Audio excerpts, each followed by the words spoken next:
कुछ स्वादिष्ट है बनाना तो playrecipes.com पे जरूर है आना। 3 बहनें। सुंदरपुर नाम के गांव में एक श्याम नाम का दर्जी रहा करता था। उसके परिवार में उसकी पत्नी शीला, 3 बेटियां सीमा, सेजल और सिद्धि रहा करते थे। अब कुछ दिनों में उनके यहाँ उन तीनों बहनों का भाई आ गया था। उसका नाम श्याम और शीला ने राजू रखा। वो घर में सबसे छोटा होने के कारण घर में सभी का लाडला था। उसकी हर जरूरत जल्द पूरी हो जाती थी। उसकी बहनें उसका बहुत ख्याल रखती थी। अब वो बड़ा होने लगा था।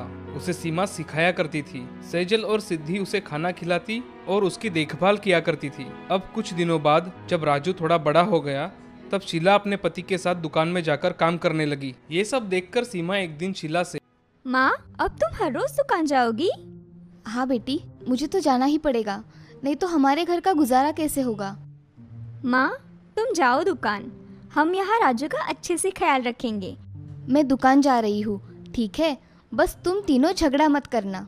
जी माँ। ऐसा कहकर सीमा दुकान में चली जाती है। अब दुकान जाकर शीला अपने पति श्याम के साथ कपड़े सिलने का काम करने लगती है। तभी श्याम शीला से, शीला, तुमने इतनी जल्दी दुकान में आना क्यों शुरू कर दिया? हमारे बच्चे अभी छोटे हैं, तुम्हें उन पर ध्यान देना चाहिए। आपकी बात सच है, मगर आपका दिन ब दिन बढ़ता हुआ काम देखकर अब मैं शांत घर पर नहीं बैठ सकती, इसीलिए राजू को सीमा के हवाले करके मैं यहाँ आ गई। अच्छा ठीक है। अब शीला और श्याम मिलकर दुकान में कपड़े सिलने का काम करते हैं। काम हो जाने के बाद दोनों घर जाने के लिए निकलते हैं। अब दोनों रास्ते में बच्चों के लिए कुछ खाने के लिए मिठाइयाँ खरीदते हैं। घर पर पहुँचते ही बच्चे उनके हाथ में मिठाइयाँ देखकर बहुत खुश हो जाते हैं। और राजू श्याम से, पिताजी, ये मिठाइयाँ आपने मेरे लिए लाई है? हाँ हाँ, मैंने सबके लिए अलग अलग मिठाइयाँ लाई है। अब श्याम सभी बच्चों को लेकर बैठ जाता है और शीला खाना बनाने के लिए निकल जाती है। सब बच्चे अपनी मनपसंद चीजें मिलने की वजह से बहुत खुश थे। कुछ देर बाद सब खाना खाकर सो जाते हैं। हम कितने खुशनसीब है ना, हमारी लड़कियाँ इतनी समझदार है। हाँ शीला, तुम सच कह रही हो। हम बहुत खुशनसीब है कि हमें ऐसी जिम्मेदार बेटियां मिली है। मेरे दुकान आने के बाद तीनों मिलकर घर का और राजू का पूरा ख्याल रखती है। हाँ, ये बात तो तुमने बिल्कुल सच कही है। चलो अब सो जाते हैं, सुबह उठकर जल्दी दुकान भी तो जाना है। जी। ऐसा कहकर श्याम और शीला सो जाते हैं। अब अगले दिन हमेशा की तरह श्याम जल्दी उठकर दुकान में चला जाता है और काम करने बैठ जाता है। तभी थोड़ी देर में शीला भी दुकान आ जाती है। दोनों के दुकान जाने के बाद सीमा हमेशा घर की सारी जिम्मेदारियां संभाल लेती थी। ऐसे ही कुछ साल बीत जाते हैं। राजू दिन ब दिन आलसी हो गया था। वो मस्त आराम से खा पी कर सो जाता था। उसे अपनी जिम्मेदारियों का जरा भी एहसास नहीं था। कुछ दिनों बाद राजू के तीनों बहनों का विवाह हो जाता है और अब तीनों बहनें अपने अपने ससुराल चली जाती है। अब उस घर में राजू और उसकी माँ शीला और श्याम, वह तीनों ही रहते थे। अब राजू के सारे काम कोई नहीं करता था। अब एक दिन श्याम राजू से बोलता है, राजू, अब तुम ऐसे कितने दिन घर पे बैठे रहोगे? कुछ काम धंधा शुरू करो, नहीं तो मेरे साथ दुकान पर सिलाई का काम करो। पिताजी, मुझे वो सिलाई का काम नहीं आता और मैं ऐसे कोई सिलाई विलाई का काम नहीं करने वाला। ठीक है, तुम्हें जो लगे वो करो, मगर इतना जान लो, अब हम भी थक गए हैं। हम तुम्हें जिंदगी भर का साथ नहीं देने वाले। हाँ हाँ, मैं कर लूंगा कुछ ना कुछ। आप अपना काम करिए, मुझे मत सिखाइए। चलो शीला, अब हम आराम करते हैं। इसको जो करना है वो ये करेगा। अब श्याम और शीला वहाँ से चले जाते हैं। उन दोनों को एक दिन उनकी बड़ी बेटी सीमा मिलने आती है। तब उनके माता पिता उसे देखकर बहुत खुश हो जाते हैं। शीला अपने बेटी को राजू के बर्ताव के बारे में सारी बातें बताती है।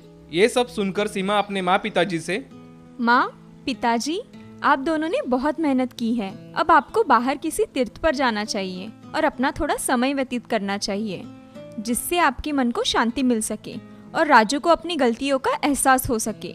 हाँ बेटी, तुम सही कह रही हो। हम ऐसा ही करेंगे। ऐसा सोचकर श्याम और शीला कुछ दिनों के लिए तीर्थ यात्रा पर निकल जाते हैं। और ये बात घर में सीमा के अलावा और किसी को पता नहीं थी। इसलिए अब राजू थोड़ा टेंशन में आ गया था कि अब उसका सारा काम कौन करेगा। तभी वह बाहर जाकर आंगन में बैठ जाता है। उसे रास्ते से एक पूरा परिवार जाते हुए दिखाई देता है। तभी उसके मन में, मेरा भी ऐसा ही भरा हुआ परिवार है, मगर अब मेरे माँ और पिताजी कहाँ चले गए मुझे ही पता नहीं। तभी उस राह चलते लोगों में एक बड़ा लड़का अपने पिताजी के थक जाने के कारण उनके हाथ का बोझ उठा लेता है और उनको सिर्फ चलने के लिए कहता है। ये देख राजू को अपने पिताजी की बातें याद आती है और उसकी आंखें भर आती है। उसको लगता है कि उसने अपने माँ पिताजी के साथ कितना गलत व्यवहार किया है। मैं बहुत बुरा लड़का हूँ। मैंने मेरे माँ बाप के साथ कितना गलत व्यवहार किया है। अब मेरे माँ बाप जब भी घर वापस आएंगे तब मैं उनको ढेर सारी खुशियाँ दूंगा, उनकी सारी बातें मानूंगा और उन्हें हमेशा खुश रखने का प्रयास करूंगा। राजू ऐसा सोच ही रहा था कि उसके माता पिता उसे घर आते हुए दिखाई देते हैं। उनको घर आते देख राजू दौड़कर उनके पास जाकर उन्हें गले लगा लेता है। माँ, पिताजी, मैंने आपके साथ बहुत बुरा बर्ताव किया है। आपने मेरे भले के लिए बोला था और मैं आपको गलत समझकर आपको ही दोष देता रहा। अब मुझे समझ में आ गया है कि मैं कितनी बड़ी गलतफहमी में जी रहा था। मुझे आप दोनों माफ कर दीजिए। मैं आज से दुकान में जाकर कपड़े सिलाने का काम सीखूंगा और घर की सारी जिम्मेदारियां भी संभालूंगा। आज से आप दोनों बस घर पर आराम कीजिए। मैं आपको कभी भी शिकायत का मौका नहीं दूंगा। राजू में आए इस बदलाव को देख श्याम और शीला की आंखें भर आती है। बेटा, तुम्हें तुम्हारे गलती का एहसास हुआ, यही बहुत बड़ी बात है। अब हमें और कुछ नहीं चाहिए। राजू, आज पहली बार तुम्हें अपनी जिम्मेदारियों का एहसास हुआ है और ये सब मेरी बच्ची की वजह से हुआ है। मेरी बेटी ने तीर्थ जाने की कल्पना ना दी होती तो शायद तुम्हारी आंखें कभी नहीं खुलती। अब हमें बहुत खुशी है कि तुम्हें क्या करना चाहिए, ये बात जल्दी समझ आ गई। माँ की बातें सुनकर राजू की आंखें भर आती है और राजू फिर से अपने माँ पिताजी की माफी मांग लेता है। अब राजू अपने पिताजी का सारा कारोबार संभाल लेता है और घर की सारी जिम्मेदारियां भी निभाता है। ये देखकर राजू के माता पिता बहुत खुश हो जाते हैं और सब लोग मिलकर हंसी खुशी जीवन बिताते हैं। शारजापुर नाम के गांव में रघु नाम का एक आदमी रहता था। वो अपने खेत में बहुत मेहनत किया करता था, मगर फसल अच्छी आने के बावजूद भी उसकी फसल के उसे अच्छे दाम नहीं मिलते थे। इसलिए वो थोड़ा परेशान था। मेरी फसल अच्छी होने के बावजूद भी मुझे ये लोग अच्छा दाम नहीं देते। मुझे मेरे खेतों में कुछ अलग लगाना पड़ेगा जिससे मेरा उत्पादन अच्छा हो। अजी, आप इतने दिनों से क्या सोच रहे हो? मैं सोच रहा हूँ कि इस साल खेती में कुछ अलग लगाऊं। यानी कि? अरे भाग्यवान, कुछ नहीं। मैं सोच रहा हूँ कि इस बार खेत में गेहूं की फसल के साथ साथ हम मिर्च का उत्पादन ले तो। बहुत अच्छा विचार है, मगर आपको मिर्च के बीज लाने होंगे। हाँ, मैं अभी बाजार जाकर देखता हूँ। रघु बाजार जाता है और गेहूं तथा मिर्च के बीज लेकर आता है। इस साल मैं बहुत सारा उत्पादन करूंगा और बहुत मेहनत करूंगा।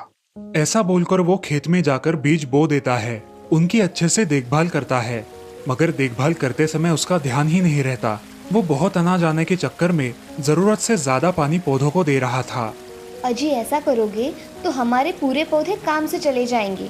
अब इन पौधों को 8 दिन तक पानी मत दो। ठीक है भाग्यवान।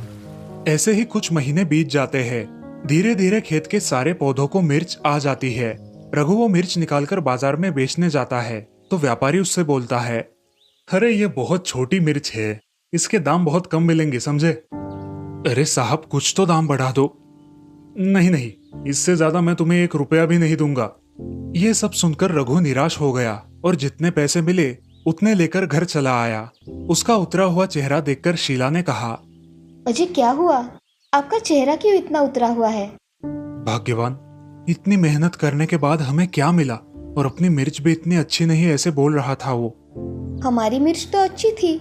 जाने दो, अगली बार हम एक बाबा के पास जाकर पूछेंगे और उनसे पूछकर ही खेत में क्या लगाना है वो तय करेंगे। ठीक है, हम ऐसा करेंगे। कल सुबह ही हम जाएंगे। रघु और शीला अगले दिन सुबह उठकर उस गांव के एक बाबा के पास चले गए और उनकी खेती में क्या बोया जाए इसके बारे में उनसे राय पूछी। कहो वत्स, कैसे आना हुआ? बाबा, मैं कितनी भी मेहनत कर लूं, मुझे मेरे खेतों में सफलता नहीं मिलती। मेरे अनाज के अच्छे दाम भी नहीं मिलते। अच्छा, तो ये समस्या है। इस बार तुम तुम्हारे खेत में सिर्फ मिर्च का उत्पादन लेना, मगर याद रखना ये मिर्च बहुत बड़ी होती है। हाँ बाबा, बड़ी मिर्च होगी तो उसका दाम भी अच्छा मिलेगा ना? हाँ, वो तो है। ये लो वत्स, मिर्च के बीज अच्छी तरह से लगाना और उनकी अच्छी तरह से देखभाल करना। ऐसा कहकर बाबा वो बीज रघु को देते हैं। बीज लेकर रघु और शीला बाबा को प्रणाम करके वहां से निकलते हैं। घर आकर रघु बीज देखता है और एक पोटली में ढककर उन्हें रख देता है। अगले दिन रघु और शीला दोनों भी खेत में जाते हैं और खेत में जाकर उस मिर्च के बीज को बो देते हैं। बीज बोकर वो घर चले आते हैं। दूसरे दिन वो फिर खेत में जाते हैं और देखते हैं कि आज उन बीजों के पौधे बन गए थे। ये देखकर रघु और शीला बहुत खुश हो जाते हैं। हमारे मिर्च के पौधे देखे, कितने बड़े हो गए हैं। हाँ, बहुत बड़े हो गए हैं। अब सिर्फ मिर्च लगना बाकी है। हाँ, उसी का तो बेसब्री से इंतजार रहेगा। जी मुझे भी। अगले दिन जब वो दोनों खेत में आए तो उन्होंने देखा कि कुछ पौधों पर मिर्च लगी हुई थी, लेकिन वो मिर्च बहुत विशाल थी, एक एक मिर्च लगभग 100 किलो की।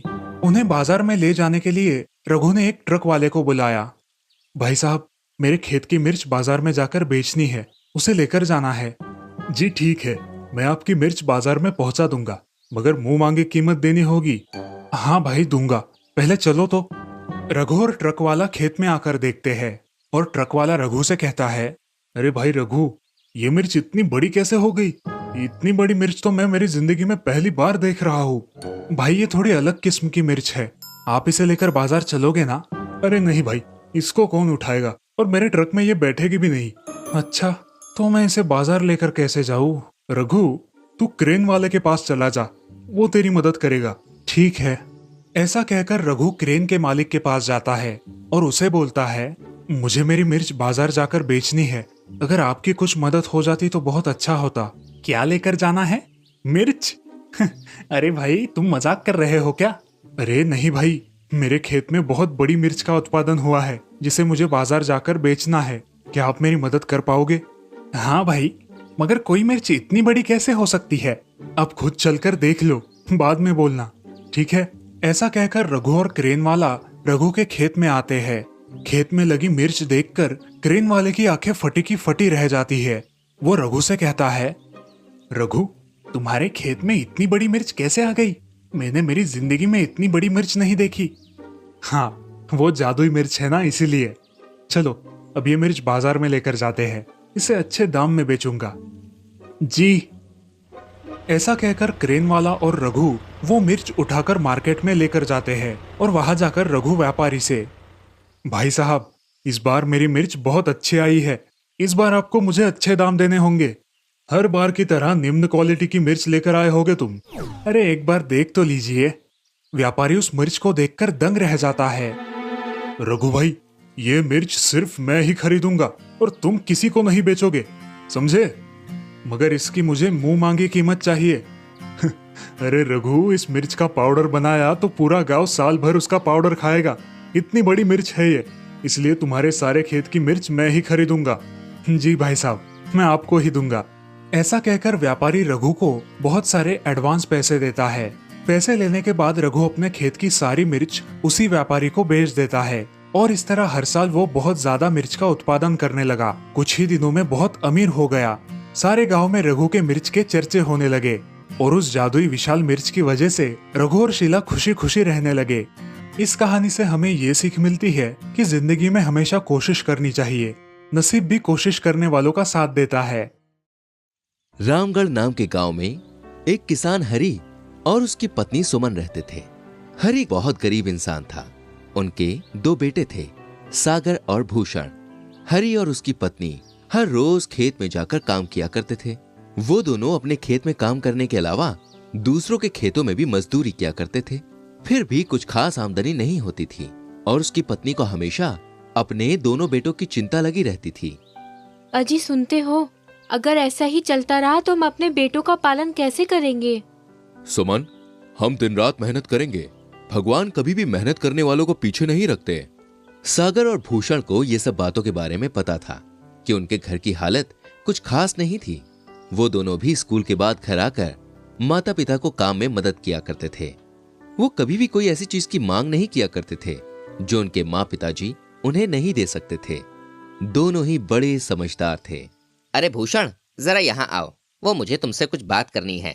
जी भैया, अभी आया। देखो भूषण, माँ और पिताजी खेतों में दिन रात मेहनत करते हैं और दूसरों के खेतों में भी मजदूरी करते हैं, लेकिन इस साल बारिश के कारण फसल अच्छी नहीं आई और अब दिवाली आने वाली है, तो हमें नए कपड़े और ऐसी कोई चीज माँ पिताजी से नहीं मांगनी है जिससे उन्हें दुख हो कि वो हमें हर साल की तरह इस साल भी नहीं दे पाए। हाँ भैया, मैं ऐसा कुछ नहीं बोलूंगा जिससे हमारे माँ पिताजी का दिल दुखे। हरि और सुमन खेत से अपने बैल बंदी लेकर आते हैं। तभी सागर और भूषण आंगन में जाकर बैलों को छोड़कर खूंटे से बांध देते हैं और उनको घास डालते हैं। ये सब देखकर हरि मन ही मन में सोच में पड़ जाता है। उसकी आंखों में पानी आ जाता है। हे भगवान, ये क्या किस्मत है मेरी, इतने प्यारे और समझदार बेटे हैं मेरे। और मैं उन्हें 2 वक्त की रूखी सूखी रोटी के अलावा कुछ भी नहीं दे पा रहा हूँ। इस साल भी मेरे बेटों को बिना नए कपड़ों और मिठाई के बिना रूखी सूखी रोटी के साथ ही दिवाली मनानी पड़ेगी। सुमन ये सब देख रही थी। उसकी भी आंखें भर आईं। उसे पता था कि ये क्या सोच रहे हैं। तभी सुमन आवाज लगाती है, अजी सुनते हो? चलो घर के अंदर। वहाँ खड़े खड़े क्या सोच रहे हो? मैं खाना बनाती हूँ। चलो जल्दी, सब हाथ मुंह धोकर अंदर आओ। सब लोग अंदर जाकर खाना खाने बैठ जाते हैं। खाना खाने के बाद भूषण और सागर बाहर खेलने जाते हैं। तभी सुमन हरी से कहती है, अजी आप इतना मत सोचा करो, सब कुछ ठीक हो जाएगा। ये सारी बातें हरी के दोस्त चंद्रा को पता लगती हैं कि उसका दोस्त बहुत मुश्किल में है। चंद्रा दूसरे दिन ही हरी के घर आता है और हरी से कहता है, अरे दोस्त, तुम्हारी ये हालत है, एक बार मुझे कह दिया होता तो मैं तुम्हारी कुछ मदद कर देता। अरे भाई, ऐसी कोई बात नहीं है। अच्छा, मुझे सब पता है, लेकिन तुम मुझसे भी मदद नहीं लोगे। मुझे पता है तुम बहुत खुददार किस्म के इंसान हो, लेकिन ऐसी हालत में दोस्त ही दोस्त के काम आता है। क्या पता आगे जाकर मुझे तुम्हारी कुछ जरूरत पड़ जाए, तब तुम मेरी मदद कर देना। चंद्रा के इतना समझाने के बाद हरी मान जाता है। चंद्रा हरी को कुछ अनाज के बोरे और पैसे देता है और हरी से कहता है, देखो दोस्त, मैंने तुम्हारी मदद की और मुझे ये भी पता है कि तुम अब मेरे पैसे कैसे वापस करूं, ये सब सोच रहे होंगे। तुम एक काम करो, दूसरों के खेतों में मजदूरी करने से अच्छा है मेरे कुछ खेत खाली पड़े हैं जिसमें मैं बुआई का काम नहीं करता। तुम वहां खेती करो, उसमें जो भी कमाई होगी उससे तुम मेरे पैसे लौटा देना, और जब मेरे पैसे वापस कर दोगे उसके बाद से तुम्हें जो लगे वो दे दिया करना। इससे मेरे खेत भी अच्छे रहेंगे। ये भी तो मेरा फायदा है ना। अब तो ठीक है। हरी ये सब सुनकर बहुत भावुक हो जाता है। चंद्रा और हरी एक दूसरे के गले लगते हैं। चंद्रा अपने दोस्त को समझाकर वहां से चला जाता है। सागर और भूषण भी ये सब देख रहे थे। भूषण बोला, पिताजी, अब हम दिवाली बाकी लोगों की तरह मना पाएंगे। आप हमें नए कपड़े भी देंगे। हाँ मेरे लाल, हम दिवाली अच्छे से मनाएंगे और खेतों में बहुत मेहनत भी करेंगे ताकि हमारी हर दिवाली अच्छे से जाए। हरी, सुमन, सागर और भूषण नए कपड़े पहनकर इस साल अच्छे से दिवाली मनाते हैं। सब परिवार खुशी से झूम उठता है। श्रीरामपुर नाम के गांव में एक बहुत सुंदर दिखने वाला तरुण रहा करता था। उसका नाम था श्री। श्री बड़ा ही होशियार और समझदार लड़का था। उसके पास विद्या की कोई कमी नहीं थी। उसके पास ज्ञान का भंडार था। उसके पास विद्यार्थी परीक्षा के समय उससे पूछते थे और वो खुशी खुशी बता देता था। मगर श्री को और श्री के माँ बाप को इस बात का बहुत अफसोस हुआ करता है कि उनका बेटा इतना होनहार होकर भी वो उसके लिए कुछ नहीं कर सकते थे। इस बात का उन्हें अफसोस था, मगर उनके यहाँ खुशियां बहुत थी। श्री अच्छे मार्क्स से कॉलेज से उत्तीर्ण होता है। उसका कैंपस में सिलेक्शन हो जाता है।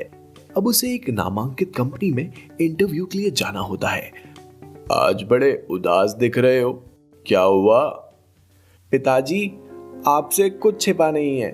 आपको पता है आज मेरा इंटरव्यू है और मेरी जेब में जाने तक के लिए पैसे नहीं है। अब मैं क्या करूं? श्यामदास अपने पास के 50 रुपए निकाल कर देता है। बेटा, इतने ही पैसे हैं मेरे पास और घर में कुछ भी नहीं है। श्री अब सोच में पड़ जाता है और घर के बाहर निकलता है। माँ, पिताजी, मैं आता हूँ। ऐसा बोलकर वो वहां से निकलता है और वो बहुत गहरी सोच में डूबा हुआ रहता है। रास्ते से चलते चलते बस स्टॉप पर आ जाता है, मगर उसके पास भाड़े के पैसे ना होने के कारण वो बस में नहीं चढ़ पाता। और अब वो सोच रहा था कि मुझे कोई लिफ्ट दे दे तो अच्छा होगा। मेरे पास वैसे भी पैसे नहीं हैं और मेरा काम हो जाएगा। मगर उस दिन उसको उसकी मदद करने वाला कोई नहीं मिला। अब श्री जहां खड़ा था वहीं पास में एक मंदिर था। श्री सोचता है, चलो समय है तो मंदिर जाकर आता हूँ। ऐसा सोचकर श्री मंदिर चला जाता है और वहां भगवान से प्रार्थना करता है और मंदिर के बाहर आकर सीढ़ियों पर बैठ जाता है और वहां बैठे भिखारी के कटोरे में देखता है कि उसमें बहुत सारे पैसे होते हैं। हे ऊपर वाले, तेरा न्याय भी अजीब है। कोई जिस चीज को चाहता है तो उसे वो चीज नहीं देता, और जो नहीं चाहता उसे ही वो सारी चीजें दे देता है। तेरा न्याय सच में अजीब है। क्या हुआ बेटा, बड़े दुविधा मनस्थिति में उलझे दिखाई दे रहे हो। नहीं बाबा, मैं अपने हालत पर सोच रहा हूँ कि मेरे पास ज्ञान होने के बावजूद पैसे नहीं हैं और मुझे आज कोई देने वाला भी नहीं मिल रहा है। ऐसा क्यों सोच रहे हो? कितने रुपए चाहिए बेटा तुम्हें, बताओ जरा। क्यों बाबा, आप पूछ रहे हो? अगर मुझसे कोई मदद हो सके तो ऐसा सोच रहा हूँ मैं। बाबा, मैं आपसे पैसे लेकर आजीवन अपने आप को माफ नहीं कर पाऊंगा। मैं आपसे पैसे नहीं ले सकूंगा। अरे बेटा, मुझे सिर्फ 2 वक्त का खाना खाने के लिए और कुछ दवाइयों के लिए बहुत हैं पैसे। बेटा तुम बताओ, तुम्हें कितने चाहिए? बाबा, मुझे फ़िलहाल के लिए 500 रुपये चाहिए। मैं आपको मेरे पास आ जाएंगे ना तो मैं ज़रूर लौटा दूंगा। ये लो बेटा, ये पैसे लो और तुम्हारे काम में सफल होकर आना। धन्यवाद बाबा, मैं आपका ये एहसान ज़िंदगी भर नहीं चुका पाऊंगा। अब मैं चलता हूँ, मुझे जॉब के लिए जाना है। हाँ ठीक है बेटा। अब श्री नए ऑफिस में जाकर अपना इंटरव्यू देता है और उसमें इतने सारे लोगों में से श्री का सिलेक्शन हुआ था। अब ये श्री के लिए युद्ध जीतने की तरह ही था। अब वो अपॉइंटमेंट लेटर लेकर घर चला जाता है। घर जाते समय उसके दिमाग में उस भिखारी बाबा की बात आ जाती है और वो सोचता है कि क्यों ना बाबा से मिलकर जाऊं, जिनकी वजह से मुझे आज जॉब मिला है। ये सोचकर श्री उस मंदिर के पास चला जाता है तो वहां बहुत भीड़ जमा थी। श्री उस भीड़ में घुस गया कि वहां क्या हो रहा है ये देखने के लिए। अब वहां देखता है कि वो बाबा चक्कर आकर गिर गए थे। ये सब देख श्री ने उनको उठाया तो उनको खुद का होश ही नहीं था। बाबा उठो, देखो मुझे जॉब मिल गया। बाबा सिर्फ उसकी तरफ आंख खोलकर देखते हैं और फिर से बेहोश हो जाते हैं। लगता है इस भिखारी बाबा ने आज खाना नहीं खाया है और दवाइयां भी नहीं ली। श्री को ये सारी बातें सुनकर बहुत बुरा लगा। उनके खाने का पैसा और दवाई का पैसा उन्होंने उसे दिया था। अब श्री उन्हें उठाकर लोगों से, मेरी मदद कीजिए, इन्हें अस्पताल लेकर जाना है। तभी लोग उसे कहने लगे, अरे वो भिखारी है, उसे इतनी इंसानियत नहीं दिखानी चाहिए। चलो यार, ये पागल लड़का है। आप लोग जाइए, मुझे मेरा काम करने दीजिए। अब श्री बाबा को उठाकर अस्पताल में लेकर जाता है और अस्पताल जाकर डॉक्टर से बहुत विनती करता है। साहब, इस बाबा को क्या हुआ है, देखिए ना जरा। जी, इनको थकान और खून की कमी के कारण ऐसा हुआ है। अब क्या करना पड़ेगा डॉक्टर? इनको अब जल्द से जल्द खून चढ़ाना पड़ेगा। इनका ब्लड ग्रुप कौन सा है? मुझे पता नहीं डॉक्टर, आप चेक कर लीजिए और मैं कुछ काम में आया तो मुझे बताइए। जी, अभी मैं इनका ब्लड टेस्ट के लिए भेजता हूँ।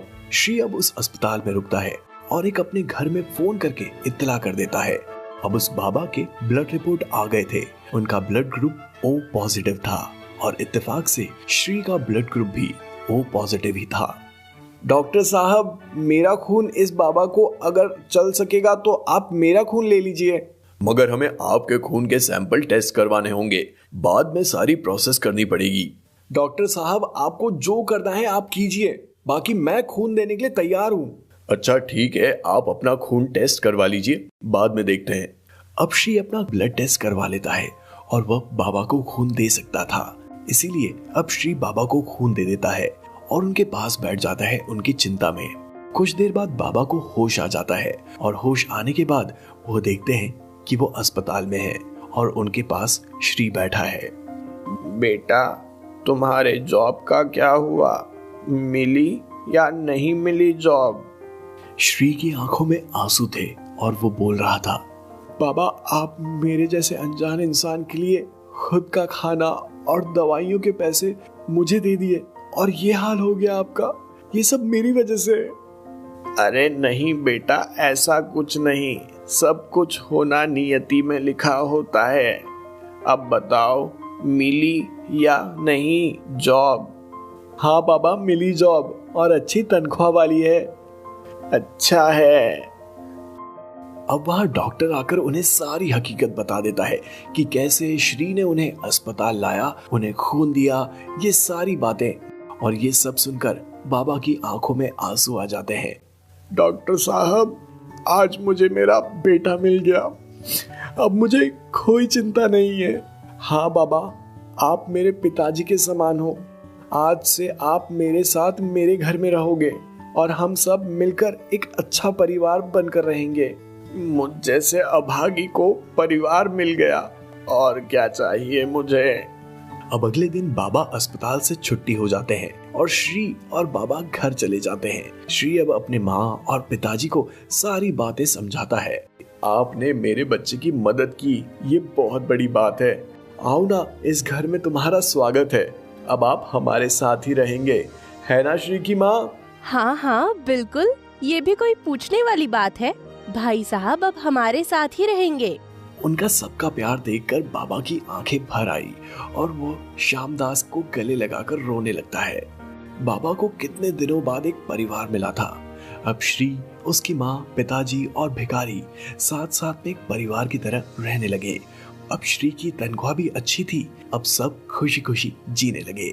इस कहानी से हमें ये सीख मिलती है कि जिंदगी में हमेशा मदद करनी चाहिए, हमेशा एक दूसरे से इंसानियत से बर्ताव करना चाहिए।